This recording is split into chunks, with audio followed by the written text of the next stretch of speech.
Welcome to the Risk and Rules Rundown, your go-to podcast for navigating the tricky world of compliance. Welcome, digital denizens, to the brightest bite in your week. And the riskiest. We're diving deep into the digital danger zone.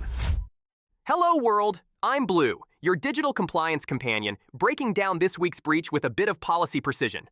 And I'm Red, here to roast the red flags hiding behind regulatory good intentions. Buckle up because this one, it's a spicy mix of privacy, politics, and platform panic. Exactly. Today's special, Discord's vendor breach, where user IDs, including government IDs, got caught in the crossfire of global age verification mandates. Translation, a check your age form turned into check your exposure. On September 20th, 2025, Discord confirmed a third-party customer service provider was compromised. Attackers accessed user support tickets, names, emails, IP logs, and, crucially, government ID images from users appealing age verification decisions. So not Discord's own servers, but their vendor. A classic, it wasn't us, it was the partner moment. Exactly. The platform revoked access, notified users, and law enforcement's involved. But the bigger signal? This breach didn't just hit Discord, it hit the foundation of digital ID policies worldwide. Because governments keep saying just verify users with real IDs, it'll make things safer. And then, boom, someone's passport ends up in a support ticket queue. Across the UK, EU, US, and beyond, regulators are mandating online ID checks, from the UK's Online Safety Act to the EU Digital Identity Wallet. Yeah!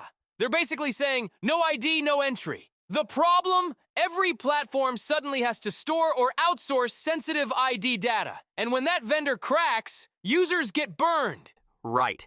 Discord's case proves that these mandates create new attack surfaces, especially when verification is outsourced without zero-knowledge safeguards.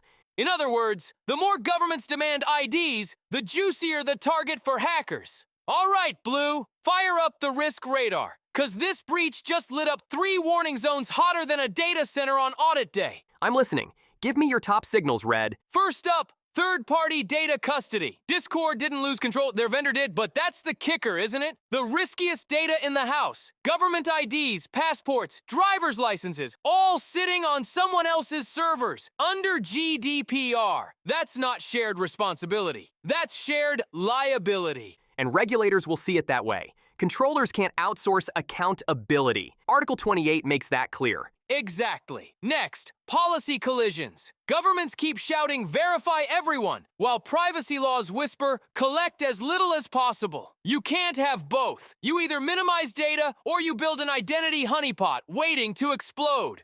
That's the real paradox.